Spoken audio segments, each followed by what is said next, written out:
Welcome to Campfire Stories. Welcome back to the fire, friends.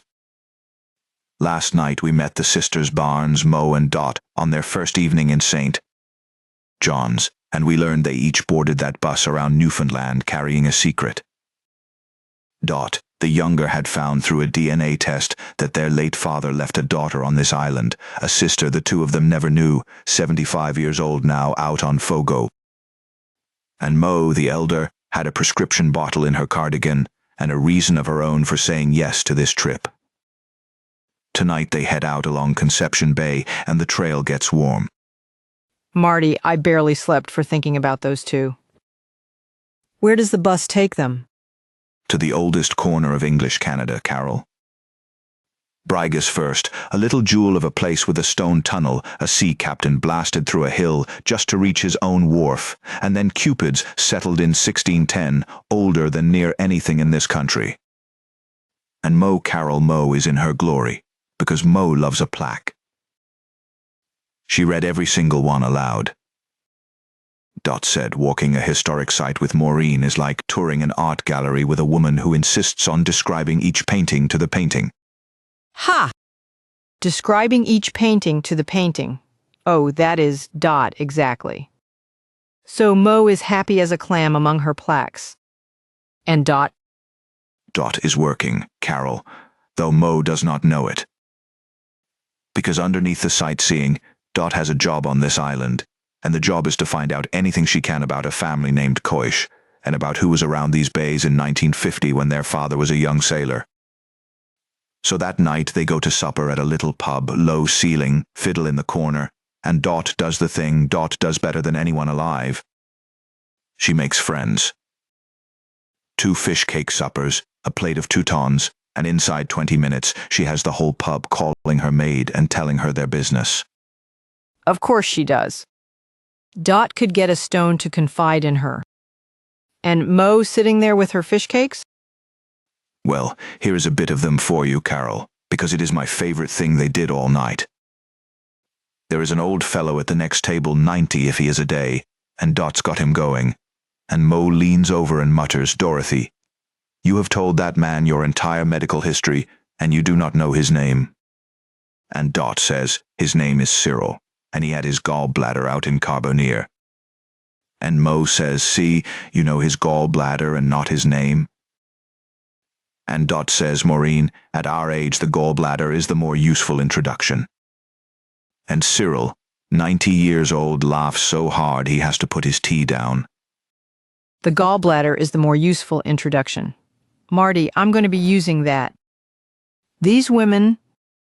But you have got that lovely, dangerous tone. What did old Cyril say? Dot walks him around to it. Careful, Carol. Asks about the old families, the ones that were here when she was small, and were there many hereabouts named Coish. And Cyril chews on that a while, the way old men do, and he says Coish. Not around here so much. That is more a Fogo name, and a Change Islands name. And then he says the thing, Carol, easy as anything, not knowing he is dropping a stone into a deep well. He says there was a sad crowd of Coishes out on Fogo. One of the daughters, oh, this is going back now, she was one of them base babies. They used to say, "Father was some serviceman come and gone in the war years." Girl grew up never knowing who she was. Hard thing, that in a small place, people are not always kind. Oh, Marty. There she is. That is Mina. A stranger in a pub just described their sister without any idea he was doing it. What did Dot do? Dot, Carol, held her face together by a thread. She said, "Oh, the poor thing," and she took a long drink of her beer to cover it, and under the table her hand was shaking. Because up until that moment, you understand, it had been a name on a website and a theory and a folder of papers. And now a real old man in a real pub had said it out loud. She was real. Mina was a real woman who had grown up on a real island, being treated cruelly for a thing that was not her fault, a thing that had a name, and the name was Jerry Barnes, and Jerry Barnes was Dot's own gentle father. And Dot was sitting 3 tables and 1 ferry away from her, and had not the first idea what she was going to say to her. Oh, my heart. And Moe, Marty. Moe is sitting right there. Did she notice? Did she catch any of it? She caught the edge of it, Carol, and this is where it starts to turn. Because Moe may fuss with her binder, but Moe taught school for 35 years, and there is not a child alive who ever put one over on her. Later, walking back to the inn in the dark, she said, "Dorothy, why were you so interested in that man's coishes?" And Dot, too quick, said, "No reason, just being friendly." And Moe was quiet a few steps, and then she said, "You have been being friendly with a very particular set of questions since we landed." And Dot's stomach dropped, Carol, and she laughed it off, and changed the subject to Moe's plaques, and Moe let her. But Moe let her, Carol, the way a cat lets a mouse have a little run. She did not believe her. She just filed it away.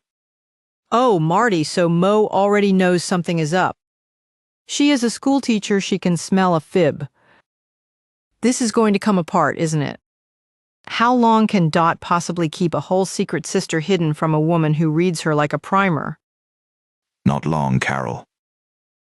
And that is the ache of these middle days. Because Dot, back in the room that night, lay awake with a real live sister finally out there in the dark, and she wanted to tell Moe so badly she could taste it.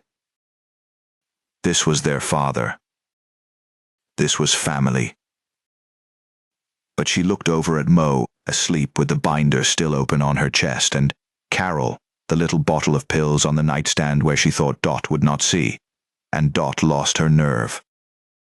Because how do you tell a sister you're afraid is sick, that the father she has spent her whole life adoring left a child behind and never said a word? Dot decided, one more time, wrongly, that she would carry it a little further alone. Oh, Dot. She is protecting Moe, and it is going to blow up in her hands. I can feel it. And Moe is protecting Dot from whatever is in that bottle.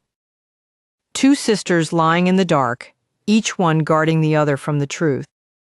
Marty, it is going to break. It is going to break, Carol. And here is the small, hard thing that ended that night and set the fuse for what is coming. Dot thought Moe was asleep. But Moe was not asleep.